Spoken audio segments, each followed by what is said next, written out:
And plenty to talk about, even though the political year hasn't yet stopped. Grahame Morris and Bruce Hawker with me once again, and great to see you for, the final time as far as you're concerned this year. We'll get to your thoughts on 2016 and what a hell of a year it's been. But let's start with today's news, the budget update. Grahame, what do you reckon? Has the government done a reasonably good job in your view? Would you have liked to have seen them go further when you look at, where some deeper deficits, but perhaps not as bad as some had feared? Yeah, look, I think the tone of it was don't blow it up too much. I thought it was sort of responsible. I did think that some of the lead up to it was a bit hysterical, that somehow or other, we're going to lose our AAA rating. But Jingoes, if Australia was downgraded, the ratings agencies would have to absolutely destroy most other countries in the world. Well, there's only 10 that have got AAA, and we still might lose it from Standard & Poor's at least, but we've kept it today. But they would look stupid, and they would have to downgrade a serious number of other countries to get some sort of relativity. But I thought the tone of it wasn't bad. It wasn't, hey, look at me, I'm Rambo, nor was it saying, hey, everything's all right. There was a tone there that I thought the Treasurer got right, and I thought you could tell by the opposition. It was almost as if the opposition people had sort of started their Christmas holidays. They struggled having a go at it. Bruce, how about you? Were you as generous as that about the MYEFO? Probably surprisingly not so, David. I mean, I start from the premise that the big strength for the Liberals has always been the management of the economy, whether that's real or perceived. And this is just yet another indication that things are continuing to go very poorly on that front. Yes, they wound in the deficit, but over the forward period, it's going to blow out by $10 billion.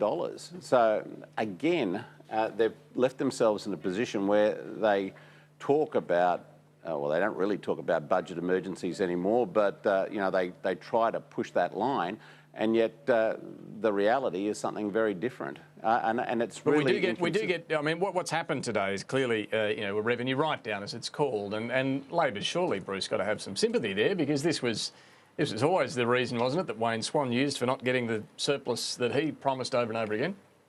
Well, the government's been the ones who have been talking constantly about budget emergencies and about reining in spending and cutting back on this, that and the other thing, and they continue to let the deficit blow out.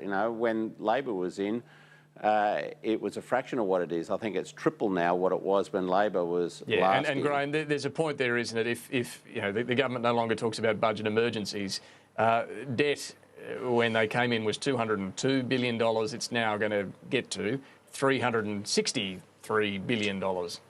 Yeah, look, there's a fine line here. And I think had the Senate a couple of years ago helped a little bit, it wouldn't be as bad. But I think the Senate and this current generation has to be very, very careful that it doesn't end up looking very selfish, a sort of selfish generation, which palms everything off onto the kids, younger kids, next generations. Look, the government has tried to reduce it, but if you run it, you can only so many things you can do in Parliament if the Senate says no. Let's move on from the budget, because there's a lot of other things I want to talk to you about, including your reflections this year. But what about the other news today? Rod Culleton, let's leave aside his court battles, but he's left One Nation. And Pauline Hanson disappointed, but doesn't sound like she's terribly surprised here. Grahame, sorry, I'll go to you first, Bruce, on this. What do you think it means for the One Nation party, and what does it mean for the Senate and the workability of the Senate for the government? Well, in many ways, it's more of the same for One Nation and from One Nation. I remember in 1998 working on Peter Beattie's campaign in Queensland, where One Nation won a swag of seats. They almost had the balance of power. And yet over the following 12 months, the party just basically fell apart. They had one fellow commit suicide, tragically. Others were forced out of Parliament, others left the party.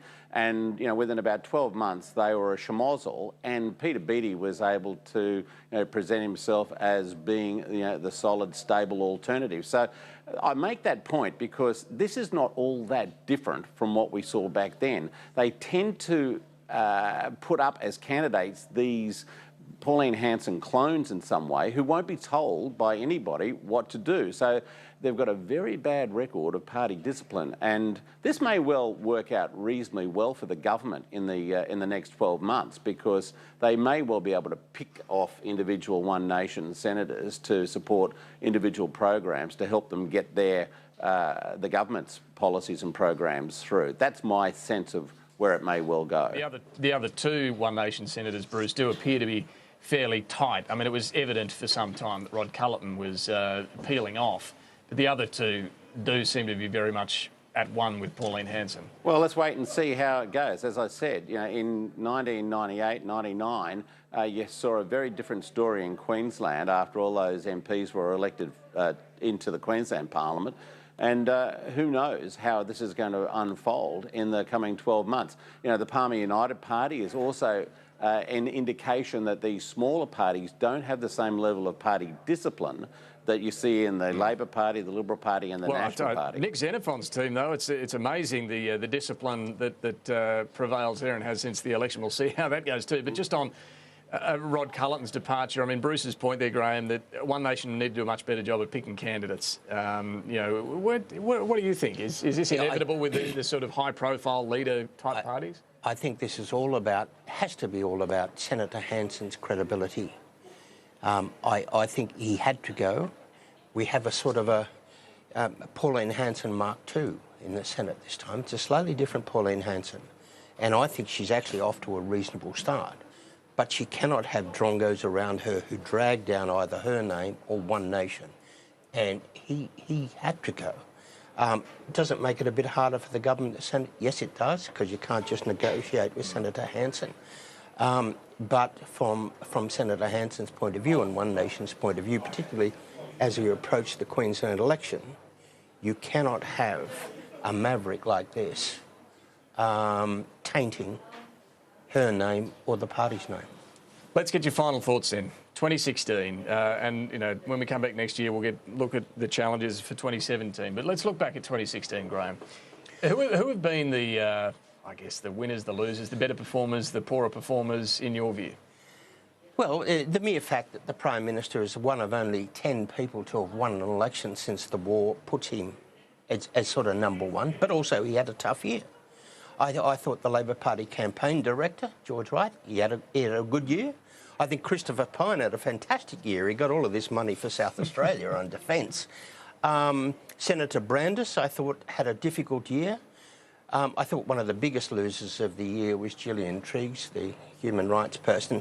You know, if you've only got two people from the ABC, three journalists and some bloke they're still trying to find at Balmain who listens to you, then, you know, you sort of got to go in that. You've got to have access to government in that job, and they're just not listening to her. Who else? Look, the senators. Senator Hanson, Senator Xenophon, Senator Hinch, extraordinary years, given enormous power. It was an interesting political year, but number one, number two, number three, Trump. Trump. Bruce, what about you? What's your take on the highs and lows of 2016 as far as personalities go? In some ways, I thought it was annus horribilis. That's my monarchy moment for the year.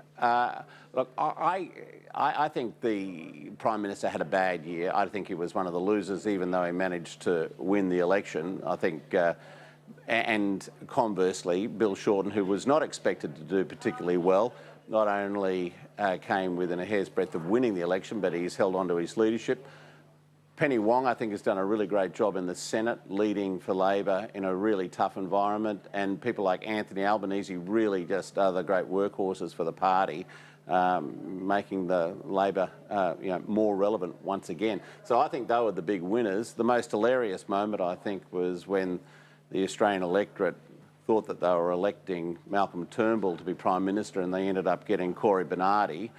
And I think we're going to hear a lot more of that in the coming year. Well, I'll let you get that dig in, given it's Christmas time, Bruce. But look, thank you. We'll have to leave it there. But thank you both very much for all your contributions during 2016. Have a great Chrissy with your families, and we'll look forward to catching up with you both again in 2017. Thank you. You too, David. All right. Thanks, guys. Quick break, and we'll be back with the last word.